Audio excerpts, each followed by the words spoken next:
There is a library that appears at the edge of midnight, somewhere between life and death. Within its infinite shelves lie the lives you could have lived. Nora Gray never thought she'd find herself there, a 32-year-old woman living in the quiet grey town of Clover Hill. She felt like she was running on empty. Her life had become a collection of regret and what-ifs. Once a promising swimmer, she gave up competition. Once a budding musician, she abandoned her band. A broken relationship, a distant family, and an isolating job at a local music shop left her feeling utterly forgotten. Then, on a particularly bleak October night, the night it all ended, Nora's mind could no longer bear the weight of her failures. But instead of darkness, she found herself standing inside a strange, vast library. Nora blinked, her eyes adjusting to the soft glow of green lamps hanging above wooden tables.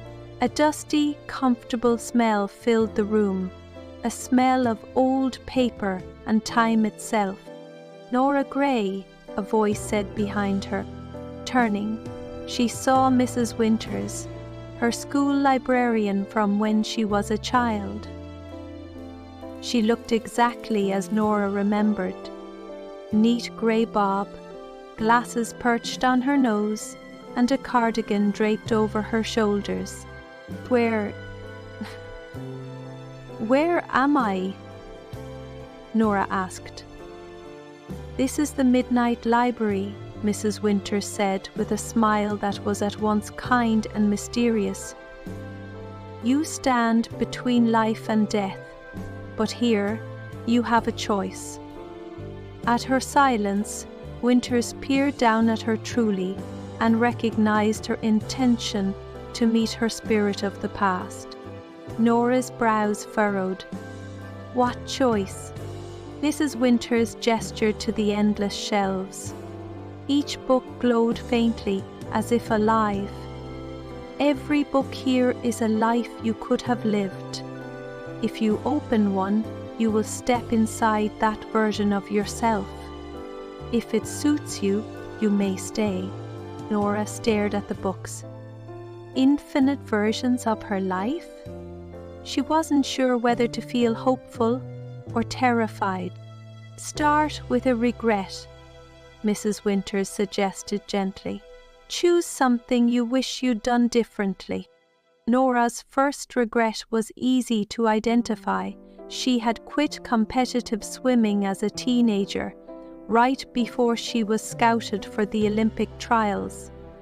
What if she hadn't? Mrs. Winters handed her a slim blue book. Nora hesitated, then opened it. Suddenly she was plunged underwater, slicing through a pool with powerful strokes. When she emerged, a crowd roared. She glanced around, disoriented. Her body was lean and strong, her muscles taut.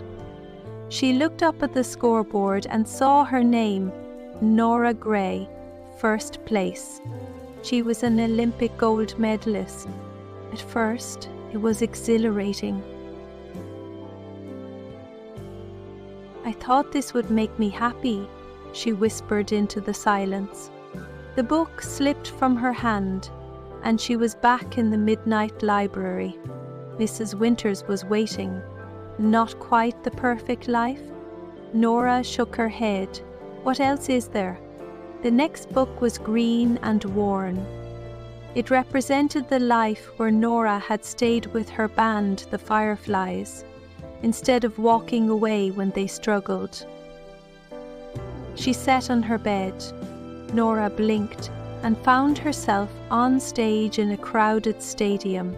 Spotlights beamed and fans waved their hands, singing along to her lyrics. She was the lead singer of one of the world's most famous indie bands. Fame felt intoxicating.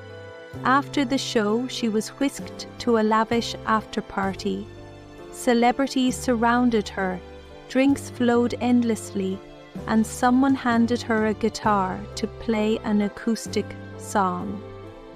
Skál Iartsabuk kemt longer, but as the night wore on, Nora noticed the emptiness in her bandmates' eyes. Years of constant travel and pressure had fractured their relationships.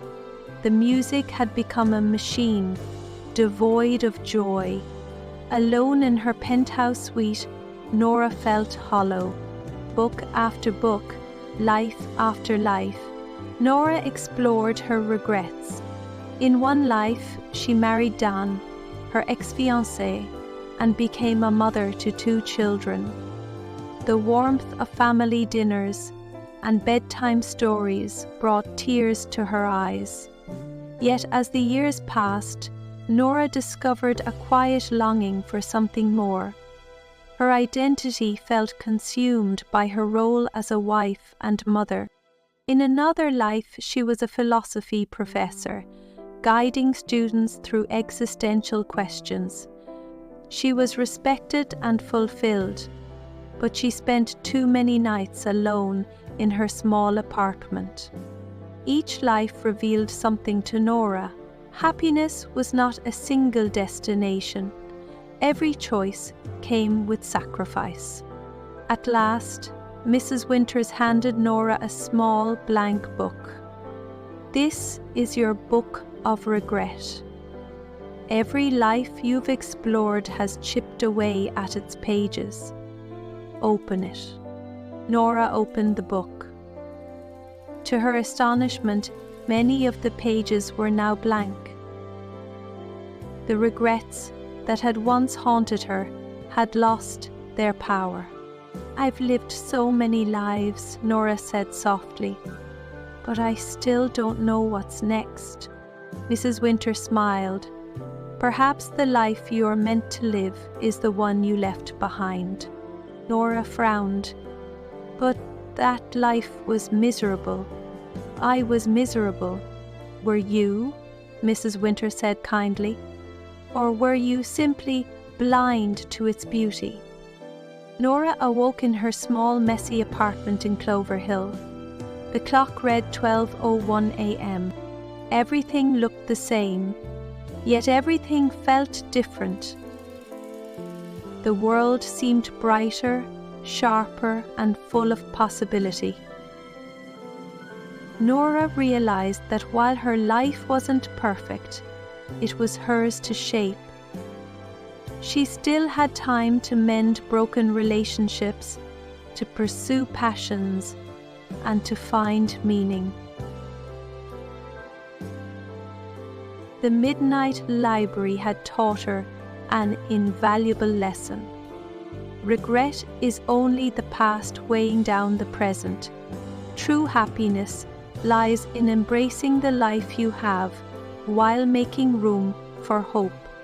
Rengal and Talmud.